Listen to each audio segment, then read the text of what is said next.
തദ്ദേശ തെരഞ്ഞെടുപ്പിൽ രാഷ്ട്രീയ കേരളം ഉറ്റുനോക്കിയ പോരാട്ടമായിരുന്നു തിരുവനന്തപുരത്തേത്. തിരുവനന്തപുരത്ത് നിന്ന് തെരഞ്ഞെടുക്കപ്പെട്ട കൗൺസിലർ ശ്രീലേഖ ഇപ്പോഴിതാ BJPയെ വെട്ടിലാക്കിയിരിക്കുകയാണ്. തിരുവനന്തപുരം കോർപ്പറേഷൻ തെരഞ്ഞെടുപ്പിൽ മേയർ ആക്കുമെന്ന ഉറപ്പിൽ ആയിരുന്നു മത്സരിച്ചത്. ആദ്യഘട്ടം മത്സരിക്കാൻ താല്പര്യം ഇല്ലായിരുന്നു. കേന്ദ്ര നേതൃത്വത്തിന്റെ തീരുമാനം എതിർക്കാനാകില്ല എന്നും ശ്രീലേഖ പറഞ്ഞു. എന്നെ ഈ ഇലക്ഷന് നിർത്തിയത് തന്നെ കൗൺസിലറായിട്ട് മത്സരിക്കാൻ വേണ്ടിയിട്ടല്ല, മേയർ ആകും എന്നുള്ള ഒരു വാഗ്ദാനത്തിന്റെ പുറത്താണ്. ഞാൻ വിസമ്മതിച്ചതാണ് ഇലക്ഷന് നിൽക്കാൻ. പക്ഷെ അത് അങ്ങനെ പറയുന്നത് കേട്ടപ്പോൾ ഞാനായിരിക്കും ഈ തെരഞ്ഞെടുപ്പിന്റെ മുഖം, കാൻഡിഡേറ്റ്സിന് എല്ലാവർക്കും വേണ്ടി പ്രവർത്തിക്കേണ്ട ആളായിരിക്കണം.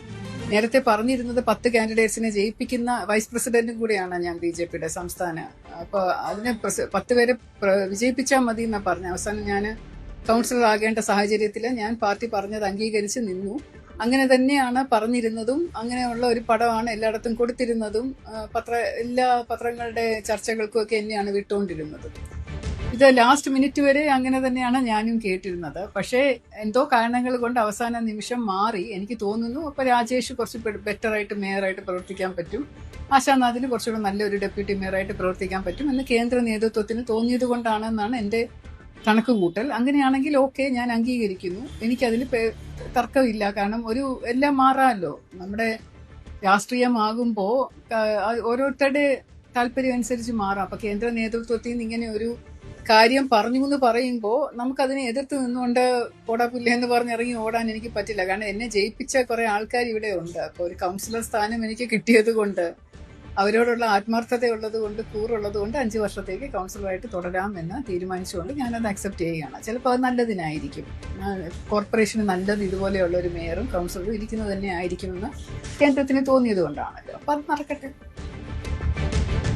യെസ്, ഇതാണ് ശ്രീലേഖയുടെ പ്രതികരണം. ഇപ്പോൾ സജിത്ത് തന്നെയാണ് ഈ വാർത്തയുടെ വിശദാംശങ്ങളുമായി ചേരുന്നത്. സജിത്ത്, ഈ തദ്ദേശ തെരഞ്ഞെടുപ്പിൽ ഒരുപക്ഷെ രാഷ്ട്രീയ കേരളം ഏറ്റവും കൂടുതൽ ചർച്ച ചെയ്യപ്പെട്ട പേരുകളിൽ ഒന്നുകൂടിയായിരുന്നു ശ്രീലേഖയുടേത്. അവർ IPS ഉദ്യോഗസ്ഥ എന്ന നിലയിൽ മാത്രമല്ല, പിന്നീട് ഈ തെരഞ്ഞെടുപ്പ് അടുത്ത ഘട്ടത്തിലൊക്കെ ഒട്ടേറെ വിവാദങ്ങൾ തുടർച്ചയായി സൃഷ്ടിച്ചു. പ്രത്യേകിച്ച് IPS എന്ന അവരുടെ ഔദ്യോഗിക പദവി അത് പോസ്റ്ററുകളിൽ ഉപയോഗിച്ചത് നീക്കം ചെയ്യേണ്ടതായി വന്നു. അതിനുശേഷം പിന്നീട് തെരഞ്ഞെടുപ്പ് ദിവസം തന്നെ ഒരു സർവേ ഫലം പുറത്തുവിട്ടത് ചർച്ചയായി. അതിനുശേഷവും ഓഫീസുമായി ബന്ധപ്പെട്ട MLAയും തമ്മിലുള്ള തർക്കം അങ്ങനെ സജീവമായി വാർത്തകളിൽ നിറഞ്ഞു നിൽക്കുകയാണ്. അതിനിടയിലാണ് ഇപ്പോൾ BJPയെ വെട്ടിലാക്കുന്ന തരത്തിലുള്ള ഒരു പ്രതികരണം ഉണ്ടായിട്ടുള്ളത്.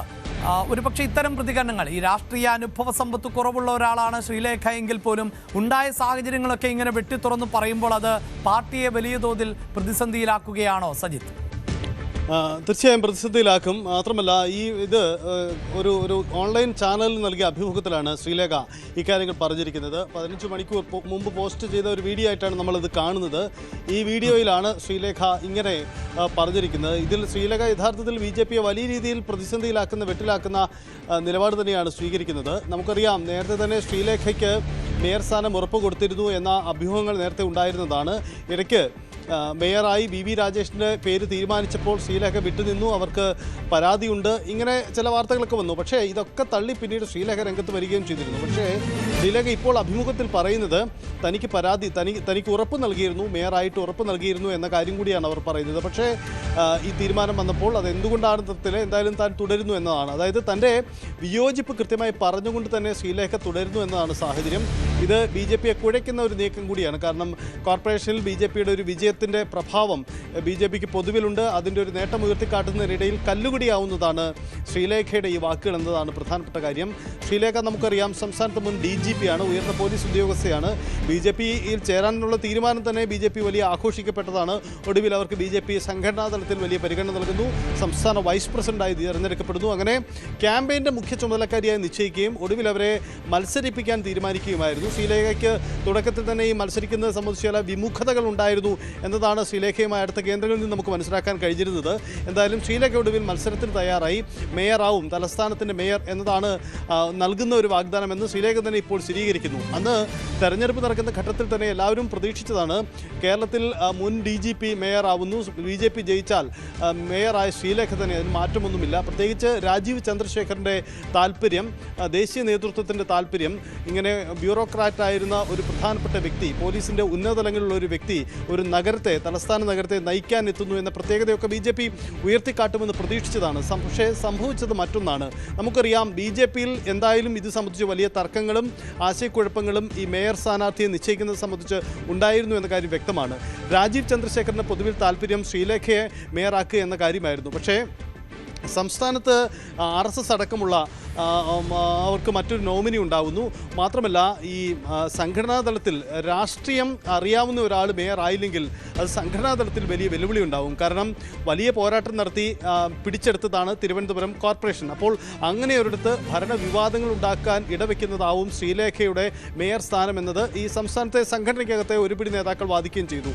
ഒടുവിൽ ഈ തർക്കം ദേശീയ നേതൃത്വത്തിലേക്ക് എത്തുകയും അവരുടെ അഭിപ്രായങ്ങൾ അറിഞ്ഞ ശേഷമാണ് തീരുമാനം വരുന്നത്. നമുക്കറിയാം തിരുവനന്തപുരത്തെ മേയർ സ്ഥാനാർത്ഥിയെ തീരുമാനിക്കുന്നതിനായി രാജീവ് ചന്ദ്രശേഖർ ഡൽഹിക്ക് പോയി കേന്ദ്ര നേതൃത്വവുമായി ചർച്ച നടത്തിയതുമൊക്കെയുമാണ്.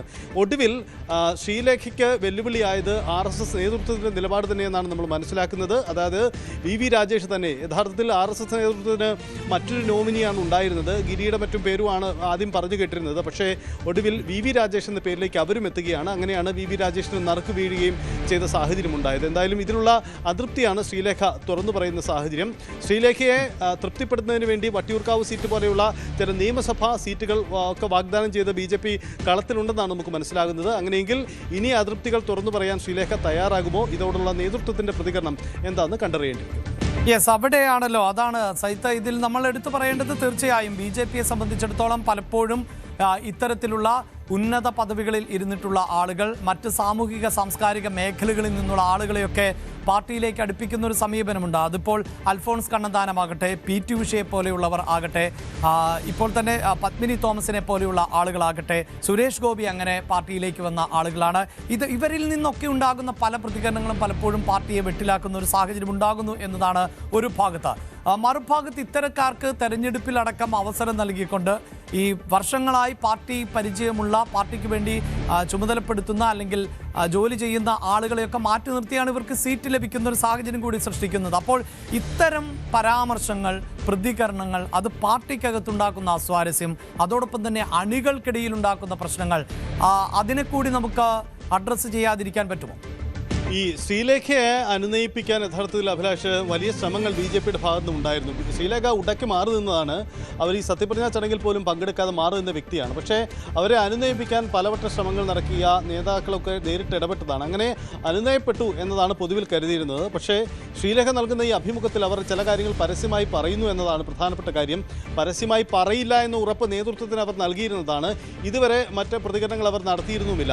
ഏറ്റവും ഒടുവിൽ നമുക്കറിയാം ഈ മേയർ MLA വിവാദം, അവരുടെ ഓഫീസ് വിവാദം ഉണ്ടായപ്പോൾ പോലും മാധ്യമങ്ങളോട് ഈ സംബന്ധിച്ച ചോദ്യം ശ്രീലേഖയോട് ചോദിച്ചതാണ്. അപ്പോൾ ശ്രീലേഖ പറഞ്ഞത് തനിക്ക് പരാതിയൊന്നുമില്ല, താൻ മേയർ അല്ലല്ലോ, അതുകൊണ്ട് തന്നെ ഈ വിഷയത്തിൽ തനിക്ക് പരാതികളൊന്നുമില്ല, താൻ മേയർ കൗൺസിലറായിട്ട് തന്നെ പ്രവർത്തിക്കും, പാർട്ടിയുടെ തീരുമാനം അംഗീകരിക്കും, താൻ പാർട്ടി പ്രവർത്തകയാണ് എന്ന നിലപാടാണ് അവർ പുറമേക്ക് പറഞ്ഞത്. പക്ഷേ പ്രശാന്തിനോട് VK പ്രശാന്തിനോടടക്കം മേയർ സ്ഥാനം കിട്ടാത്തതിലുള്ള അതൃപ്തി അവർ പങ്കുവച്ചു എന്നാണ് മനസ്സിലാവുന്നത്. എന്തായാലും അതൊന്നുകൂടി തനിക്ക് അതൃപ്തിയുണ്ട് എന്ന കാര്യം കൂടി ശ്രീലേഖ തുറന്നു പറയുകയാണ്. രണ്ട് കാര്യങ്ങളാണ് ഉണ്ടാവുന്നത്. ഒന്ന്, ശ്രീലേഖയെ അനുനയിപ്പിക്കാൻ നേതൃത്വം തയ്യാറാവേണ്ടി വരും. കാരണം നിയമസഭാ തെരഞ്ഞെടുപ്പാണ് വരാനിരിക്കുന്നത്. ഈ നിയമസഭാ തെരഞ്ഞെടുപ്പിൽ തിരുവനന്തപുരം BJPക്ക് ഒരു നിർണായകമായ സ്ഥലമാണ്. അതുകൊണ്ട് തന്നെ ശ്രീലേഖ ഉടക്കി നിൽക്കുന്നത് അവർക്ക് ദോഷമുണ്ടാക്കുമെന്നൊരു കാര്യമുണ്ട്. മറ്റൊരു കാര്യം നേരത്തെ അഭിലാഷ് സൂചിപ്പിച്ചതാണ്, പാർട്ടി പ്രവർത്തകർക്കുണ്ടാകുന്ന വികാരം. BJPയെ സംബന്ധിച്ച് ഒരുപക്ഷെ രാഷ്ട്രീയമായി ഏറ്റവും ഉചിതമായ തീരുമാനമാവാം അവർ കൈക്കൊണ്ടത് എന്നാണ് അവരുടെ വിശ്വാസം. കാരണം VV രാജേഷിനെ പോലെ തിരുവനന്തപുരം രാഷ്ട്രീയം അറിയാവുന്ന, പൂർണ്ണമായും ഭൂരിപക്ഷമില്ലാത്ത ഒരു നഗരസഭ ഭരിക്കാൻ ചില നയതന്ത്രങ്ങളൊക്കെ പയറ്റേണ്ടി വരും. ആ നയതന്ത്രം പൊളിറ്റിക്കൽ നയതന്ത്രമാണ്. അതിന് ഒരു പരിചിതനായ വ്യക്തി തന്നെ വേണ്ടി വരും. അവിടെ ശ്രീലേഖ പോരാ എന്നൊരു വിലയിരുത്തൽ കൂടി അവർക്ക് ഉണ്ടായിരിക്കാം. അതുകൊണ്ടാവാം അത്തരമൊരു കാര്യം കൂടി ഉണ്ടാവുന്നത്. ഒരുപക്ഷെ തനിക്ക് വേണ്ടത്ര ഒരു പരിഗണന ഈ തെരഞ്ഞെടുപ്പിന് ശേഷം ഉണ്ടായില്ല, ഇനി ഒരു കൗൺസിലർ മാത്രമായി തുടരേണ്ടി വരും എന്നൊരു വേദനയൊക്കെ ശ്രീലേഖയ്ക്കുണ്ട്. അതുകൂടിയാവാം അവർ പങ്കുവെക്കുന്നത്. എന്തായാലും അനുനയ നീക്കങ്ങൾ ഇനിയും വേണ്ടി വരുമെന്നതാണ് എൻ്റെ ചുരുക്കം. ശരി, അതിൽ തന്നെ സജിത്ത്, ഇതിനു മുമ്പുണ്ടായ ഒരു പശ്ചാത്തലം സജിത്ത് സൂചിപ്പിച്ചു കഴിഞ്ഞു. അതായത് ഈ സത്യപ്രതിജ്ഞാ ചടങ്ങ് വളരെ പെട്ടെന്ന് തന്നെ ശ്രീലേഖ അവിടെ നിന്ന് പോയത്, അത് മറ്റെന്തെങ്കിലും, ഇപ്പോൾ പലരും അത്തരത്തിൽ തിരക്കുകളുടെയൊക്കെ കാരണം കൊണ്ട് വിട്ടു നിൽക്കാം, എങ്കിൽ പോലും അത് ചർച്ചയായ ഒരു പശ്ചാത്തലമുണ്ട്. അതിനുശേഷം തന്നെ ഈ കൗൺസിലറുടെ ഓഫീസുമായി ബന്ധപ്പെട്ട്, നിലവിലെ MLAയുമായി ബന്ധപ്പെട്ടുണ്ടാകുന്ന തർക്കം, ഇവിടെയൊക്കെ പലർക്കും സംശയമുണ്ടാകാറുണ്ട്. ഇത് BJP നേതൃത്വത്തിൻ്റെ അറിവോടുകൂടി തന്നെ പോകുന്ന ഒരു ഫൈറ്റാണോ, അതിനപ്പുറത്ത് ശ്രീലേഖ എന്ന കൗൺസിലർ അല്ലെങ്കിൽ ആ ശ്രീലേഖ എന്ന വ്യക്തി ഒറ്റയ്ക്ക് നടത്തുന്ന ഒരു ഫൈറ്റാണോ, അതൊരു രാഷ്ട്രീയ അപക്വമായ ഇടപെടലുകളാണോ വിഷയത്തിൽ നടത്തുന്നത്? ഇത്തരം സംശയങ്ങളൊക്കെ ഉണ്ട്. അതോടൊപ്പം തന്നെ BJP ഏറ്റവും ഫോക്കസ് ചെയ്യുന്ന തിരുവനന്തപുരം ജില്ലയിലെ വട്ടിയൂർക്കാവ് പോലെയുള്ള ഒരിടത്ത് ശ്രീലേഖയെ മത്സരിപ്പിക്കാനും തയ്യാറെടുക്കുന്നു എന്ന് പറയുമ്പോൾ ഈ വിഷയത്തെ എങ്ങനെ പരിഹരിക്കപ്പെടേണ്ടി വരും BJP നേതൃത്വത്തിന്? അഭിലാഷ്, നമുക്ക് രണ്ട് കാര്യങ്ങൾ ചൂണ്ടിക്കാട്ടാം. ഒന്ന്, ഈ ശ്രീലേഖ നടത്തിയ ഓഫീസ് വിവാദം, ശ്രീലേഖ VK പ്രശാന്തിനെതിരെ നടത്തിയ ഓഫീസ് വിവാദം, ഇതിന് BJPയുടെ നേതൃത്വത്തിന് അത്ര യോജിപ്പില്ല എന്ന ഒരു വസ്തുത കൂടിയുണ്ട്. ഒരു അനാവശ്യ വിവാദമായി പോയി ശ്രീലേഖ നടത്തിയത് എന്ന ഒരു വികാരം പൊതുവിൽ നേതാക്കളുണ്ട്. കാരണം ഈ വാർത്ത വന്നതിൻ്റെ ആദ്യ മണിക്കൂറുകളിൽ BJPയുടെ പല നേതാക്കളുടെയും ഒരു സ്വകാര്യ പ്രതികരണവും അതുതന്നെയായിരുന്നു. പക്ഷേ പിന്നീട് ശ്രീലേഖയെ സംരക്ഷിക്കുന്ന നിലപാടിൽ ചില ന്യായീകരണങ്ങളൊക്കെ കണ്ടെത്തി MLAയുടെ ഓഫീസിന് 25,000 രൂപ സർക്കാരിൽ നിന്നും വാടകയുണ്ട് എന്ന ചില ന്യായങ്ങളൊക്കെ കണ്ടെത്തിക്കൊണ്ടുള്ള സമൂഹ മാധ്യമ പ്രചരണമൊക്കെയാണ് BJP കേന്ദ്രങ്ങളിൽ നിന്നുണ്ടായത്. അതൊരർത്ഥത്തിൽ ശ്രീലേഖയെ തുണയ്ക്കുകയും ചെയ്തു. പക്ഷേ അടിസ്ഥാനപരമായി ഈ വിവാദം BJPക്ക് ഗുണപ്പെട്ടില്ല എന്നൊരു കാര്യം കൂടി പൊതുവിലുണ്ടായിട്ടുണ്ട്. കാരണം ഒരു DGP ആയിരുന്ന വ്യക്തി തൻ്റെ ഒരു അധികാര സ്ഥാപിക്കുന്നതിൻ്റെ ഭാഗമായി വരികയാണ് ചെയ്തത്. മാത്രമല്ല അതേ വാർഡിൽ തൊട്ട് മുമ്പുണ്ടായിരുന്ന ഒരു BJP കൗൺസിലറായിരുന്നു. അദ്ദേഹത്തിന് മറ്റു പരാതികളൊന്നുമില്ലാതെ ഭരണം നടത്തിയെടുത്ത് ഒരു ശ്രീലേഖ പോലെ ഒരു വ്യക്തി വരുമ്പോൾ മാത്രം എന്തുകൊണ്ട് വിവാദമുണ്ടായി എന്ന ചോദ്യമാണ്. കഴിഞ്ഞ ദിവസം അവർ പുറത്ത് പങ്കുവെച്ച തൻ്റെ ഓഫീസിന് ചുറ്റും വേസ്റ്റ് പ്രവാഹമാണ് എന്ന വാദമൊക്കെ യഥാർത്ഥത്തിൽ BJPക്ക് തിരിച്ചടിച്ചു എന്നാണ് നേതൃത്വം പറയുന്നത്. കാരണം തൊട്ട് മുമ്പ് അവിടെ ഉണ്ടായിരുന്ന കൗൺസിലറും BJPയുടെ കൗൺസിലറായിരുന്നു. അപ്പോൾ അതിനെക്കൂടി ചോദ്യം ചെയ്യുന്നതായിരുന്നില്ലേ ശ്രീലേഖയുടെ നീക്കം? അപ്പോൾ പക്വത കുറഞ്ഞ ഒരു നീക്കങ്ങൾ ശ്രീലേഖയുടെ ഭാഗത്ത് നിന്ന് പൊതുവിൽ ഉണ്ടായി എന്നൊരു വിലയിരുത്തൽ കൂടിയുണ്ട്. ഇപ്പോൾ മറ്റൊരു കാര്യം കൂടി നമുക്ക് പറയാം അഭിലാഷ്. ഒരുപക്ഷേ ഈ BJPയുടെ കഴിഞ്ഞ ദിവസത്തെ കോർ കമ്മിറ്റി യോഗത്തിന് ശേഷം വട്ടിയൂർക്കാവിൽ ഒരു പക്ഷേ K. സുരേന്ദ്രൻ സ്ഥാനാർത്ഥിയായാലും അത്ഭുതപ്പെടേണ്ടതില്ല എന്നൊരു സാഹചര്യം കൂടി ഉരുത്തിരിഞ്ഞ് വരുന്നുണ്ട്. കാരണം അത്തരം സാധ്യതകളും BJP കേന്ദ്രങ്ങളിൽ നിന്ന് കേൾക്കുന്നുണ്ട്. അങ്ങനെയെങ്കിൽ വട്ടിയൂർക്കാവിലെ തൻ്റെ സ്ഥാനാർത്ഥിത്വം ഇല്ലാതാകുമോ എന്ന ഭയം ഒരു പക്ഷേ ശ്രീലേഖയ്ക്ക് ഉണ്ടാകുമോ, അതുകൊണ്ടുകൂടിയാണോ ഇത്തരം പ്രതികരണങ്ങൾ കൂടി എന്നതാണ് മനസ്സിലാവേണ്ട ഒരു കാര്യം. എന്തായാലും ഒരു ഓൺലൈൻ ചാനലിൽ അവർ നൽകിയ അഭിമുഖമാണ് വരുന്നത്. ഇത് എന്ന് നൽകി എന്ന കാര്യത്തിൽ വ്യക്തമല്ല. എന്തായാലും ഒരു കാര്യം ഉറപ്പാണ്, ഈ സമീപ ദിവസങ്ങളിലാണ് അവർ നൽകിയിരിക്കുന്നത്. അങ്ങനെയെങ്കിൽ ശ്രീലേഖ ഈ വിഷയത്തിൽ ഒരു പ്രതികരണം നടത്തേണ്ടി വരും. BJP നേതൃത്വത്തിൻ്റെ തുടർ പ്രതികരണങ്ങൾ നമുക്ക് പ്രതീക്ഷിക്കാം.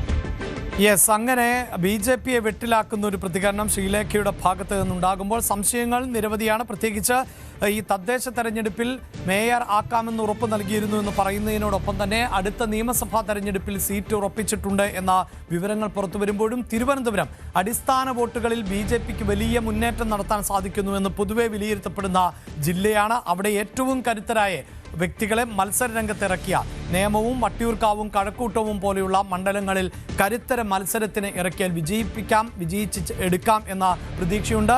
ഒരുപക്ഷെ പ്രധാനമന്ത്രി നരേന്ദ്രമോദി ഉടൻ കേരളത്തിലേക്ക് എത്തുമെന്നും അങ്ങനെ എത്തുമ്പോൾ ആദ്യഘട്ട സ്ഥാനാർത്ഥി പട്ടിക BJP പ്രഖ്യാപിച്ചേക്കും എന്നുമുള്ള സൂചനകളുമുണ്ട്. ആ പട്ടികയിൽ വരാൻ സാധ്യതയുള്ള ഒരു മണ്ഡലം കൂടിയാണ് വട്ടിയൂർക്കാവ്. അവിടെയാണ് ശ്രീലേഖയുടെ പേര് കേട്ടിരുന്നത്. അത് വെട്ടിമാറ്റുന്ന സാഹചര്യം ആണോ ഉള്ളത്? അതുകൊണ്ടുകൂടിയാണോ ശ്രീലേഖ ഇത്തരത്തിൽ ഒരു പരാമർശം നടത്തിയിട്ടുള്ളത് എന്നതിലും വ്യക്തത കൈവരേണ്ടതുണ്ട്. എന്തായാലും BJP അരയും തലയും മുറക്കി ഇത്തരത്തിൽ പോരാട്ടത്തിന് ഇറങ്ങുമ്പോൾ ഇത്തരം പ്രതികരണങ്ങൾ BJPക്ക് തിരിച്ചടിയാകുന്നുണ്ട് എന്നത് വസ്തുതയാണ്.